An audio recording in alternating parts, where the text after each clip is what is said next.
수요 중보기도회 45주차가 되겠는데요. 그래서 시편 45편을 살피고 그 안에서 기도의 원리를 끄집어낼 뿐만 아니라 그것에 합당한 기도로 나아가기를 바라고 원합니다. 자, 그래서 시편 45편 중에서도 이미 띄워져 있는데요. 오늘은 시편 45편 17절 이것을 본문으로 삼아서 설교를 해보도록 하겠습니다. 시편 45편 17절을 다 같이 한 목소리로 읽어보도록 하겠습니다. 내가 왕의 이름을 만세에 기억하게 하리니 그러므로 만민이 왕을 영원히 찬송하리로다. 아멘.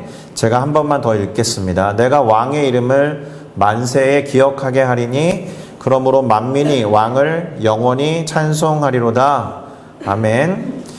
자, 저는 방금 우리가 함께 읽어본 이 시편 45편 17절 이 구절을 가지고 왕을 위하여 라는 제목으로 시편 45편을 전반적으로 살펴보고 우리가 하는 기도에 적용해 보려고 합니다. 자, 오늘 설교 본문 이 구절, 방금 읽었던 구절만 읽어서는 그렇게 와닿지 않을 텐데 사실은 이 오늘 시편을 전체적으로 읽어보면 왕의 결혼식을 들여다보는 느낌이 듭니다. 왕이 결혼을 한다라는 거예요. 어떤 처자를 맞이해서 왕비로 삼는 왕의 결혼식을 생각나게 하는 시편처럼 보인다라는 겁니다. 그래서 실제로 이 시편 45편을 시편 중에 아가서라고 부르는 분들이 있을 정도예요. 자, 결혼식 얘기가 나왔으니 이런 얘기를 좀 먼저 해볼까 합니다. 우리는 나이를 먹어가면서 결혼식에 관한 매우 다양한 경험을 하게 돼요. 어렸을 때는 부모님 따라서 누군지도 모르는 결혼식에 참석하는 게 아마 첫 번째 결혼식 경험이었을 겁니다. 부모님의 친구분이셨는지 아니면 나도 잘 모르는 집안의 어른이었는지 친척들의 결혼식에 따라다니다가 그렇게 결혼식을 경험하게 되죠. 그러다가 어느 정도 자란 다음에는 선배들이나 직접적으로 내가 아는 지인들 그리고 친구들의 결혼식에 참석하면서 실제로 축하도 하고 축의금도 내고 그 다음에 식사도 하고 약간은 적극적으로 내 결혼식은 아니지만 결혼식에 참석하게 됩니다. 그리고 때가 되면 특별한 문제가 없다면 또 어떤 다른 결심과 다짐이 없다면 자신이 스스로 결혼을 하게 될 테죠. 자신의 결혼식에 그때는 참여라는 표현보다 결혼식을 올리게 됩니다. 그렇게 다양한 모습으로 결혼식에 참석하게 되다가 어떤 경우에는 누군가의 결혼식에서 매우 중요한 그리고 적극적인 역할을 하게 될 수도 있습니다.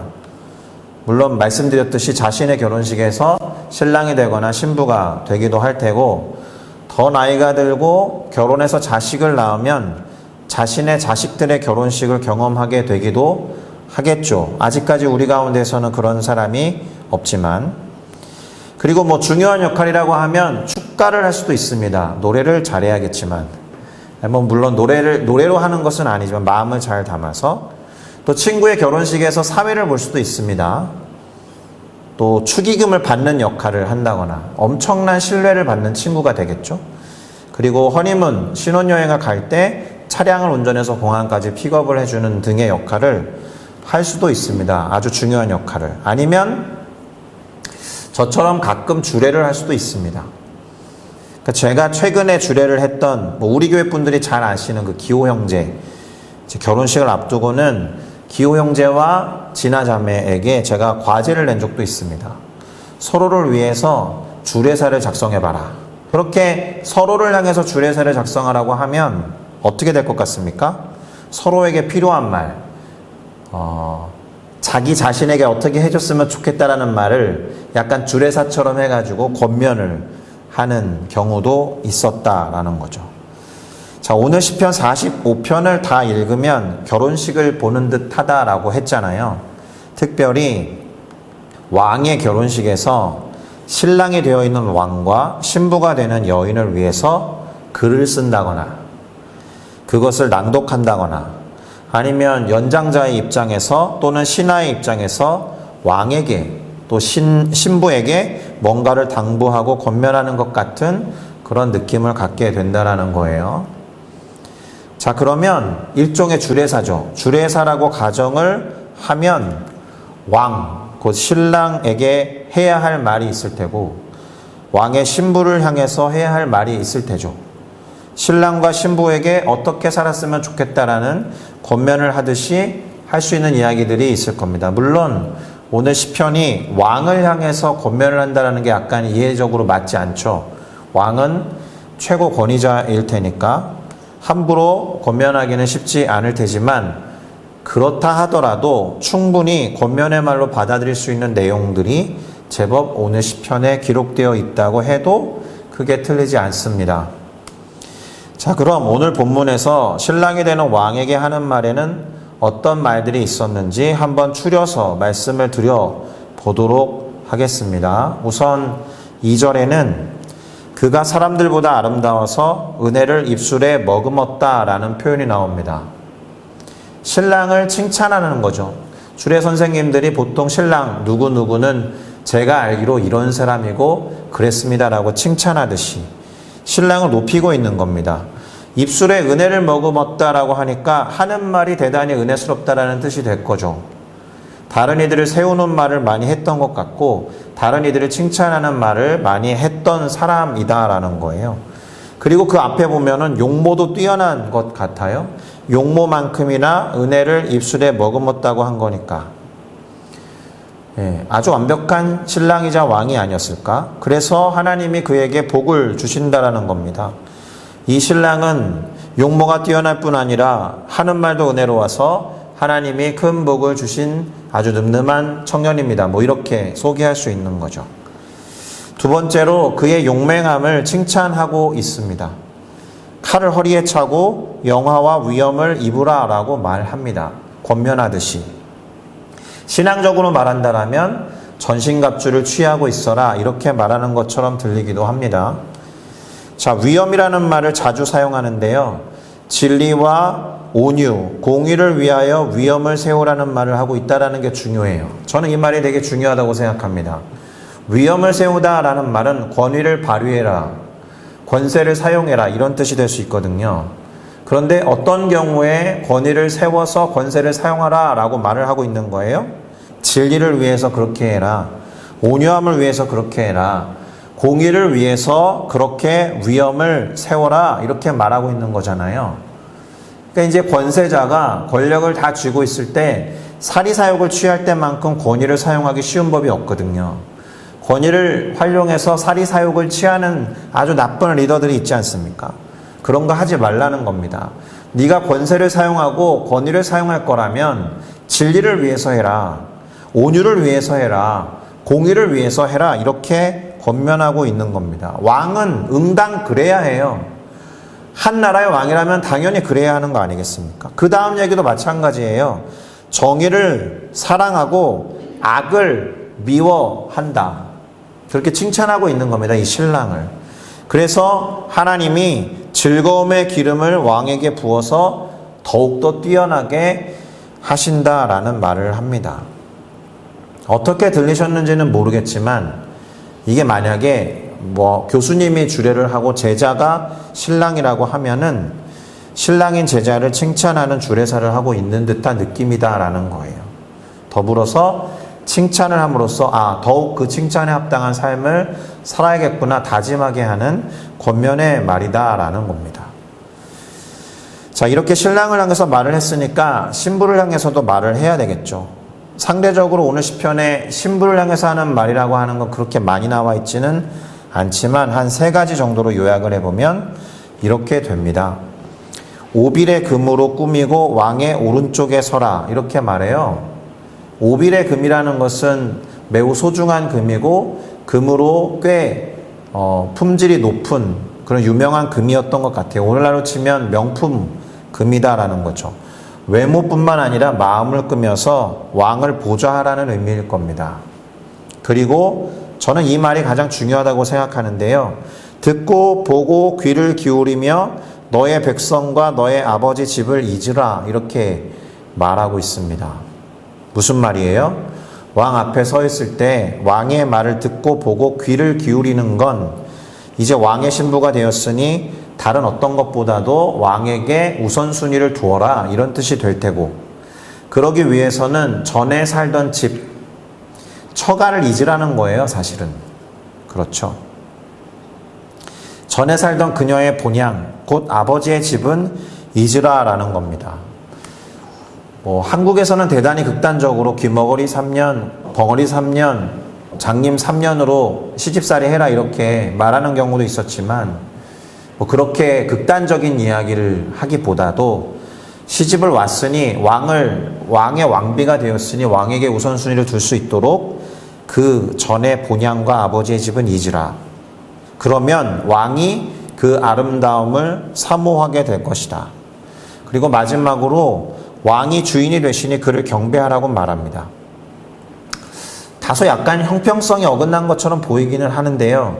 어쨌든 처가를 떠나서 왕에게 시집을 온 경우이니까 할 수 있는 말이라고 생각이 됩니다. 역시나 교수님이 이제 결혼을 해서 한 남자의 신부가 되는 제자에 대해서 주례를 한다고 한다면 이런 식으로 권면을 할 수도 있겠다, 이런 생각이 듭니다. 자, 그런데 우리가 신랑과 신부도 아니고 결혼식을 앞두고 있는 왕이나 왕비도 아니니까 여기에 있는 것을 다 취할 수는 없을 수도 있겠지만, 그래도 지금 나왔던 말들 중에서 우리가 취할 수 있는 것들이 제법 많이 있습니다. 저는 이미 말씀드린 바와 같이 이 말, 그 시편 45편 10절이 기록하고 있는 이 말이 가장 중요하다고 생각해요. 듣고 보고 귀를 기울이라는 것, 그리고 원래 속해 있었던 아버지의 집을 잊어버리라는 말이 중요하다고 생각합니다. 왜일까요? 우리도 신랑이신 그리스도의 신부로 비유되고 있기 때문에 그렇습니다. 신랑이신 그리스도에게 귀를 기울이고 우리 눈의 초점을 그분에게 향해야 하는 거잖아요. 아멘이십니까? 그리고 세상을 떠나서 그리스도의 신부가 되었다라면 세상을 잊어야죠. 물론 제가 세상과 교회를 이분법적으로 이렇게 나누는 것은 아닙니다. 모든 크리스찬들은 세상 속에서 하나님의 자녀로 잘 살아야 하는 게 맞으니까 그거를 이렇게 은둔형으로 어딘가에 처박혀서 살아라, 이격돼서 살아라, 분리돼서 살아라 이런 이야기를 하는 건 아닙니다. 그러나 그리스도를 신랑으로 모셨다라고 하면 이제 다른 것을 신랑으로 둘 가능성을 끊어버려야 하는 거잖아요. 세상에 대한 관심을 끊어버리고 잊어버리라는 말이 맞다라는 겁니다. 그래야 그리스도의 신부로서 제대로 그 역할을 감당할 수 있기 때문에 그래요. 그런 면에서 우리는 하나님 나라의 소망을 두는 나그네로서의 삶을 시작한 게 맞습니다. 쉬운 일은 아니에요. 하나님 나라 이외에 다른 것에 우선순위를 둔다거나 미련을 두고 살아가고 싶을 때가 제법 있으니까. 그래서 본문이 그렇게 단호하게 말하는 게 아니겠습니까? 잊어라, 이렇게. 그러니 우리는 우리의 정체성을 확고하게 붙잡고 나아갈 필요가 있습니다. 특별히 하나님 나라의 백성, 그리고 하나님의 자녀라는 정체성을 분명히 붙잡고 나아가야 돼요. 그러고 봤더니 오늘 시편의 뒷부분에 보면은 왕의 아들과 딸들이라는 표현이 나오거든요. 마치 이제 결혼하고 자식이 생기면 이렇게 키워라 라는 식으로 이 주례가 엄청나게 연장된 듯한 느낌이 들기도 합니다. 왕의 자녀에게 하는 말이 무엇인지도 한번 들어볼 필요가 있겠습니다. 13절에 보니까 궁중에서 모든 영화를 누리고 그 옷은 금으로 술을 놓을 거다 이렇게 되어 있습니다. 자녀라는 표현이 대단히 중요한데요. 왕의 자녀가 되기 위해서 어떤 노력을 했을까요? 이 자녀들이. 노력한 게 없죠. 나는 왕의 자녀로 태어나야겠다라고 어떤 이의 태중에서부터 작정하고 막 노력하는 태아가 있지 않잖아요. 왕의 만약에 관료나 신하나 부하가 돼야겠다라고 하면 노력의 여지가 있죠. 과거 시험이 있으면 과거 시험을 보고 공무원 시험이 있으면 공무원 시험을 봐서 승진에 승진을 거듭해서 최고 리더십의 옆에 있으려고 노력하는 노력의 측면이 있겠지만 자녀는 어떤 이의 자녀가 되기 위해서 노력할 수 있는 게 없어요. 내가 태어나야지, 왕의 가문에 태어나야지 노력한다라고 되는 일이 아니잖아요. 그래서 사실 왕의 자녀로 태어나면 그냥 이 궁중에서의 모든 영화를 누리는 겁니다. 금으로 술을 놓은 옷이 너무 자연스러운 거예요. 주어지니까 입는 거잖아요. 왕께 나아가는 것도 너무 쉬워요. 누가 데리러 온단 말이에요. 그래서 14절이 왕께로 인도함을 받는다라고 기록하고 있는 겁니다. 기쁨과 즐거움으로 인도함을 받아서 왕궁에 들어가는 거죠. 우리 집이니까 이렇게. 왕의 자녀이기 때문에 당연히 그 가문을 계승하게 될 겁니다. 그리고 왕은 자녀들에게 부분을 맡기는 군왕으로 삼을 가능성이 있어요. 중요한 게 뭐예요? 그냥 존재가 그래서 그 행동을 하는 겁니다. 어떤 행동을 하기 때문에 그런 존재가 되는 게 아니고 존재에서 출발한 행동이 그냥 자연스러운 예일 뿐이에요. 어떤 행동이나 노력으로 그런 자격이나 정체성을 갖출 수 있는 게 아니다. 그런 면에서 우리는 being, 존재와 doing, 행위에 대한 관계를 깊이 헤아려 볼 필요가 있습니다. 많이 이야기한 것 같은데 우리가 받은 구원은 우리의 행위를 변화시키기 위한 게 아니었다. 우리가 받은 구원은 우리의 존재를 변화시킨 사건이다라는 것을 믿으셔야 합니다. 죄인된 신분에서 의인의 신분으로, 노예된 신분에서 하나님의 자녀된 신분으로의 변화가 그리스도 예수의 사역으로 인해서 우리 가운데 주어졌고, 특별히 하나님 아버지의 강권적인 사랑과 은혜로 말미암아 이루어진 사건인 줄로 믿습니다. 할렐루야. 그러니까 그런 척 한다라고 해서 그런 존재가 되는 건 아니에요. 겉보기에 정말로 밉게 생겼던 미운 오리 새끼가 그냥 나중에 하얗고 멋진 백조가 된 거잖아요. 아니, 원래 백조였던 거예요. 존재가 그 아이의 행동을 통제할 수는 있는데 행동이 어떤 이의 존재를 만들어내지는 못해요. 어느 날 한 시점에서 그런 척 할 수는 있지만 영원히 그런 존재로 살 수 없단 말입니다. 그래서 꼭 기억해야 하는 게 있어요. 다만 오해도 하면 안 되는 건데 너무 행위에 집착하면 안 된다라는 겁니다. 행위가 잘 안 된다라고 해서 우리의 존재와 정체성을 허물어버리면 안 되는 거예요. 그거 사탄이 제일 잘하는 짓이거든요. 너가 그렇게 행동하지, 너가 그러면서 무슨 하나님의 자녀야 라고 참소하는 걸 제일 잘하는 녀석이 사탄이에요. 그들은 우리의 행위만 공격할 수 있어요. 우리의 존재를 공격할 수 없습니다. 왜냐하면 존재를 만들어내신 분이 하나님이기 때문에 그래요. 애초부터 하나님이 우리의 행위를 보시고 야, 얘 정도면 의로울 만한데 하고 의롭다라고 한 게 아니에요. 아셔야 됩니다. 우리의 행위가 어떠한지 다 알고 계심에도 불구하고 얘가 미운 오리 새끼처럼 보이네? 그럼 너는 미운 오리지 뭐. 이게 아니라는 거예요.